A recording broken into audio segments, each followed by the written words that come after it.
and welcome once again to Living in the 21st Century. Joining me today is my good friend, Olga Lasovsky. Olga, it's a pleasure to have you on. And you have some guests here this morning. Would you kindly do the honors of introducing them? Errol, thank you so much for doing what you've been doing for many years. It's a real pleasure to know you. And I'm so excited to be introducing my friends here and colleagues for the upcoming at the Oscars show on May 31st at Newton City Hall. So let's start with whoever is next on my screen. So in no particular order, okay. I would love to introduce the Best of Boston fashion designer, Joe Malaika. He is just an amazing artiste with his fashions that are colorful, that are very unique and modern, and he'll talk more about his fashions. And we will be showing his fashions at the Oscars on May 31st. And then next we have Sofia Shkichenko, who is one of our main stars of the evening. She is Ukraine's Got Talent and Spain's Got Talent sensation. I think she's one of the best yodelers in the world currently, and she is an accomplished actress and moves beautifully as a wonderful dancer, and she has some real powerhouse songs, Oscar-winning songs during the show. And last but not least is one of our young artists, because Music Arts and Fashion Productions loves to give a chance, an opportunity alongside all of the professionals to young talented artists. And this is Misha Velichkovich, and even though he's only 12 years old, he's quite an accomplished young man, and he will talk more about himself and his wonderful success as one of the best figure skaters in the United States, as well as a wonderful singer. So welcome, everybody. Well, thank you for having me on today. Well, Misha, let's start with you, because figure skating is something unique. It's just amazing at what an artist can do in the Olympics. It's one of the most recognized sports in the Olympian Games. I love it. Tell me, what got you into figure skating, and where do you see yourself probably 8 years from now in that particular sport? What really got me into figure skating was really actually music. Figure skating is one of the only sports that includes music, and I really wanted to try something that includes both music and athleticism. Beautiful. Would you inspire other young people like yourself to get involved in figure skating? Yes, definitely.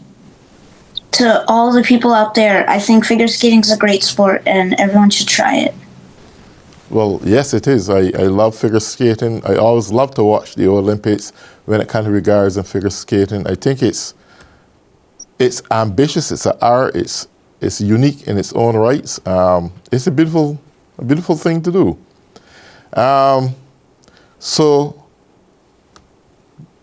Sophia, often I hear about yodeling, and it's something that you see in the southern states, and country singers and so forth doing this. In your culture, I believe that you're Ukrainian to some degree, and I know that singing goes in all parts of the world, but just yodeling being a part of the Ukrainian heritage, I don't really see it that much. What really got you into that in the first place? So, yeah, yodeling is definitely not part of the Ukrainian culture. But what got me into it was when I was young, me and my mom were watching the movie The Sound of Music, and there's a little yodel song in there. Mm-hmm. And my mom was like, oh, it's quite fun, let's learn it. And at the beginning, it was difficult. Like, I had to understand how to switch the registers really quickly. So I was working on that specific technique for some time before I was even able to approach the song and learn it. But after I got the hang of it, it was just a matter of practice and how many hours I would put into practicing it. And after that, I could learn even harder and harder songs with more difficult yodeling techniques. Beautiful. Now I heard that you had been a part of Spain and Ukraine Got Talent, and you have really exhibit a lot of talent there. How do you feel right now of getting exposed to the Oscars kind of environment that you will be attending pretty shortly? What does that mean to you at this age? I'm, first of all, really grateful to be part of it. Olga really puts her whole soul into these events and concerts, and I'm really grateful that she's trusting me with this big role, and I'm really happy to be supporting her. I want to support Ukrainians in Boston, and I'm really grateful for every opportunity that she gives me. Oscars is a really fun themed concert, in my opinion, and we're gonna have a lot of numbers that include dance and acting and a lot of people doing one song. So it's definitely something you wouldn't want to miss. Absolutely. And Joe, you are into the world of fashion design, and you're making your impactful course as you proceed in this journey. Fashion design is unique in its own way, and as we move from one generation to another, there's all sorts of creativity that come about. How would you inspire a young generation at this time to continue the path that you would have established and built throughout the years? And also tell us what got you into fashion design. First of all, thanks for having me and Olga for orchestrating this talk. I feel like this is an incredible honor for me. To answer your question, I would, inspire people not to just give up on whatever they're doing, and not necessarily fashion. And what really got me into this is just fashion. I have a fashion background. My grandmother got me into this, but as a young man, I went to Bentley University. There's a young lady in my class that I really, really, really liked. I wanted to I wanted to impress the kid. I made a dress for her. She posted online, and that's how it got started. For me, it just started with my grandmother, and just to father the legacy of my grandmother. Unfortunately, I just lost her like a month ago, so it's been a tough couple weeks. But just to father the legacy of her and just keep going with this, it is an honor for me. Beautiful, beautiful. So, Misha, I want to get back to you a little bit in terms of figure skating. I know this is a sport or an activity that normally you have to start from a very young age. At what age did you really got start in terms of figure skating? Well, most people do start at a young age. I actually started at the age of 7, which is about 3 years older than the average figure skater starts. And people do start at the age of 3 or 4 and 5, and some rare exceptions, like the current world champion Ilya Malinin, he started at the age of 7 or 8. I forget exactly, but some people do start late. I see. Do you have any immediate plans of really I know I asked you this earlier, working towards the Olympics? You're pretty young. Maybe in the next 4 years from now, 8 years from now, I guess you would be ready for Olympian competitions. Are you working towards such goals? Yeah, I'm working towards being an Olympian or even placing at the podium at the Olympics. That'd be amazing. And I'm working really hard right now to get there. Well, that's beautiful. And I'll tell you what I think is beautiful. All my time that I've been looking at Olympics through all the years, I can't actually recall if they really had any black figure skaters. I could be wrong, I don't know. But I think it would be good for diversity and inclusion to actually, in this field that was highly representative by primarily whites for all these years, is to see an appearance of a black figure skater. And As I said, I love the Olympics. I watch the Olympics, but I can't recall of any black figure skaters winning any golds, if there were any at all. And to hear you say that this is something that you would like to work towards, I want to encourage you to keep focusing and going towards that goal, because it would be great for one of a kind in your generation. And it also indicates that the world become more favorable and uniting in many different ways. So I think figure skating, I'm proud to see that you're there doing it. Continue to keep doing it. It's a good way to go. In terms of Sophia, we want to get back to you again, because I think you have a lot to offer this young generation in terms of pursuing their talents in the way they want to pursue it. And when you find that journey, keep working on it. So my question to you, as a competitor in Ukraine Got Talent and Spain Got Talent, is there any significant difference you find in both different nations in terms of talent? Do you see any wide variety of different manifestations of talent before your eyes, or with similarities? What I always like to say and point out is that Ukraine has a lot of talent. We have so many talented people that can do basically literally anything in any field. I think it's also that the competitiveness brings out more in people. And for example, how I got competitive at my young age is I participated in a lot of vocal competitions. I participated in a lot of festivals, and that's what got me used to being on stage and not fear being worse than others, because there's always room to grow, but to kind of learn from them and just be around other amazing vocalists and learn from them. Beautiful.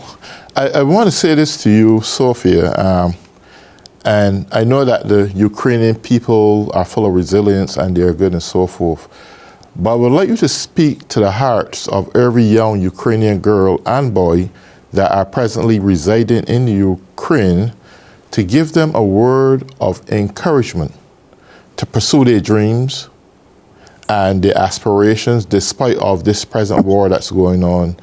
I want you to speak to your country from your heart, because I think at this time, every little boy and girl need inspiration. They need someone who is an icon in their eyes, and you'll be seen as one of those people to give those who are somewhat losing focus the rekindle of vision and purpose in their life, and to help them reach that journey by speaking to their hearts and souls. Sure.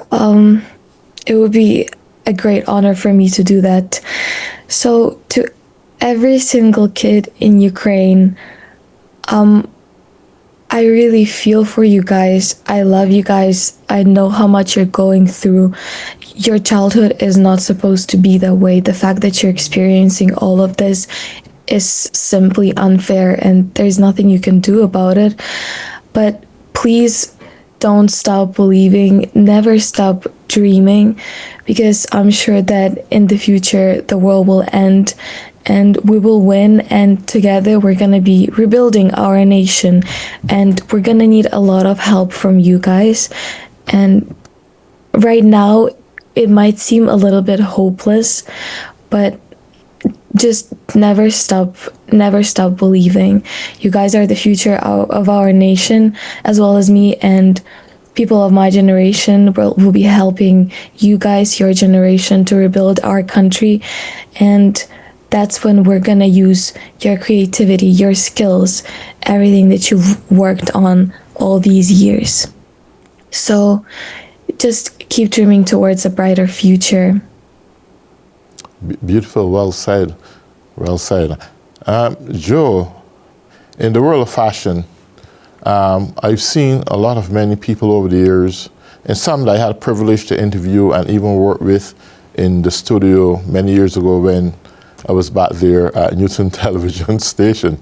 there are those that fell by the wayside, and I believe that it could be the probability of not having good marketing skills or the ability to take their career to a different level.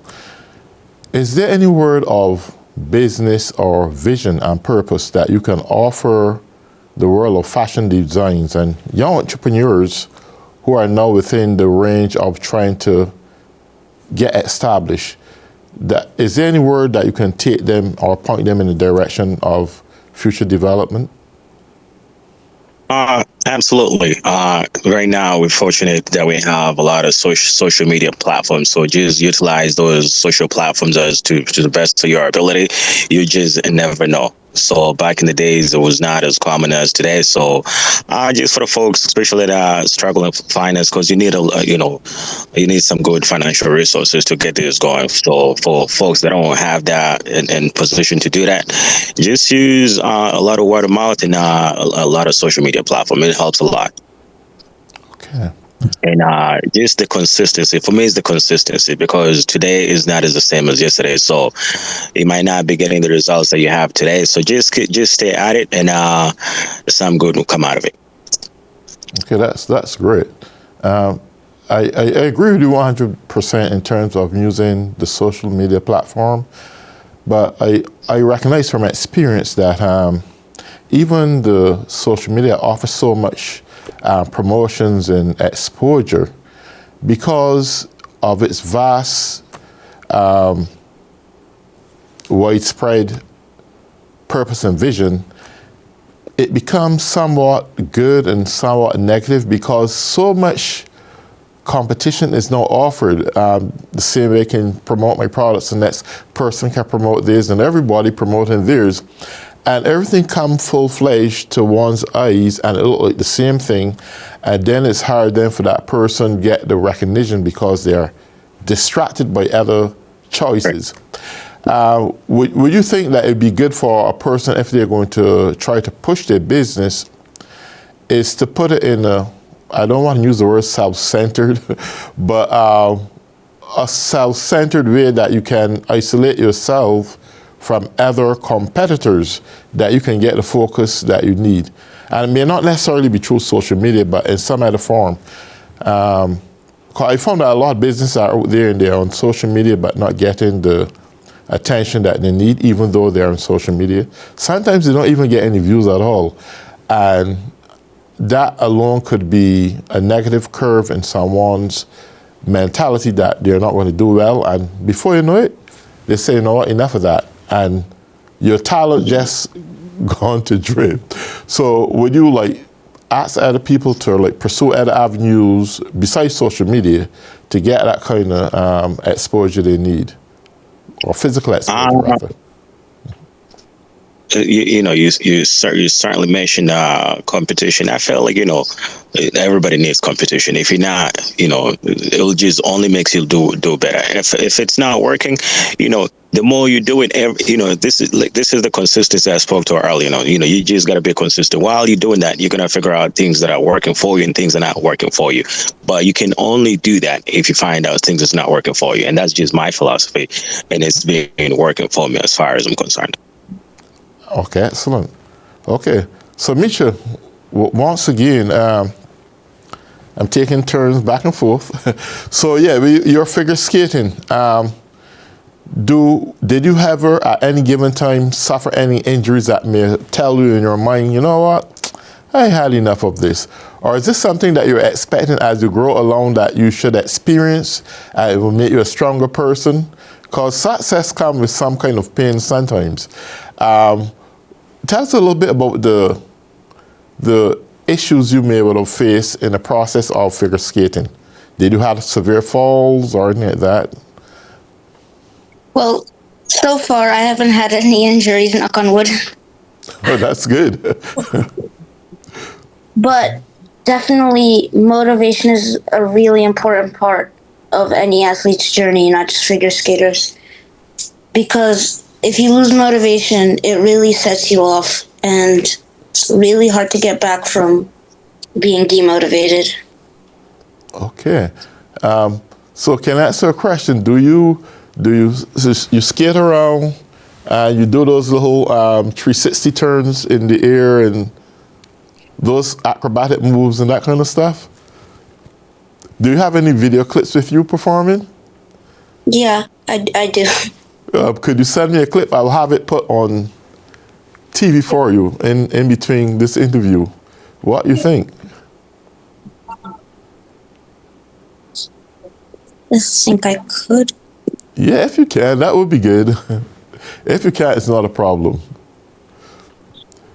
So, getting back to you, Sophia, I'm somewhat, there are many things going through my mind when it comes to Ukraine. I've known Olga for quite a long time. Believe it or not, it's almost like 15 years now, or even more than that. And she had been always a great friend to me, and we always communicate back and forth all the time. So my heart somewhat goes out to a lot of Ukrainians since I've started interviewing several of them on many occasions, and concerning this unprovocative war. And not want to take you off what we're here for, but I see that you have not just been a great singer and performer in Spain and Ukraine and so forth, but there's also that sensitive side of you that sees humanity. You want to see good. Besides inspiring young people to understand that they are the future for Ukraine and it has to be strong and resilient despite of what's going on, could you encourage them also to focus on their personal goals, that they can develop that inner strength to achieve, despite of whatever is going on, to achieve? I know you partially indicate that just now, but could you go a little bit deeper in taking those little young boys and girls to the next level? Because some of them would hear the message, but eventually actions speak louder than words, and the intensity of actions that are going on around them may still change your mind. So this is just a matter of reinforcement to tell them, don't matter what, go and pursue your dreams. Yeah, I think I'd say the strength is usually easily found in community. Ukrainian people are really united in tough times. So if you ever feel down and giving up, just go reconnect with our people and they will help you get back on track. Because I think we're quite set on our goals, and talking to others might just help you remind yourself about it. Just seeing a clear goal for your future and reminding yourself about it over and over again can help. Maybe you can't really do much towards it right now because there's not enough resources, or you're not in a good location right now. But just keep that in mind so that whenever you get to the next stage, you can keep pursuing your dreams. Beautiful. And know that you will always spend your life with yourself. So find the strength within yourself, be a friend to yourself, and just believe that everything will be all right. Okay, great. Okay, tell us a little bit more about your singing career. Where do you see yourself probably 10 years from now? Do you want to become a celebrity singer and really float up there and get some Grammy Awards and those kind of awards, Hollywood style? Any of that in vision? I mean, that would be great in 10 years. But we'll see, because I'm also partially thinking about going more into production, since that's what I'm pursuing at Berkeley. I think for now, the most realistic outcome is me balancing it, balancing performing and production at the same time. But we'll see what I'll think about it after I graduate, because my mind can change a lot. Okay, so if you're focused on productions right now, at this point, what is your expectations at this juncture in your life in terms of focusing on production? What would you want to see? Overall, why I got into production is because I would listen to really cool instrumentals and I would be like, wow, I wish I was the one who wrote it because it sounds amazing. So if I could get to a level where I can recreate one of those instrumentals or just overall create a good product, and especially I think an important skill is writing for other people, understanding what they want, especially in this business, because usually you're not going to produce for yourself, you're going to produce for other people. So I'd like to acquire that skill and improve it as much as I can. Beautiful. And Olga, we're done the last 2 minutes. Just briefly tell the public what the Oscars is all about and how can they come and see this great celebration shortly, actually. It's like in a week time from now, I believe. Thank you, first of all, Errol, for hosting us. This was a very deep and thought-provoking conversation. As always, Errol, you ask the most interesting and inspiring questions that force us to pause and to look at our lives and a little bit examine what is going on in our hearts. And the Oscars that is going to be happening on May 31st, which is next Saturday, is the 8th annual show that Music Arts and Fashion Productions have been putting on in Newton. It started all in 2018 with a kind word and an encouragement from then Newton Arts Council Linda Plout, who came to my very first show, which was actually Hollywood style. So it's kind of, I made a full circle, and she stood up at the very end and she took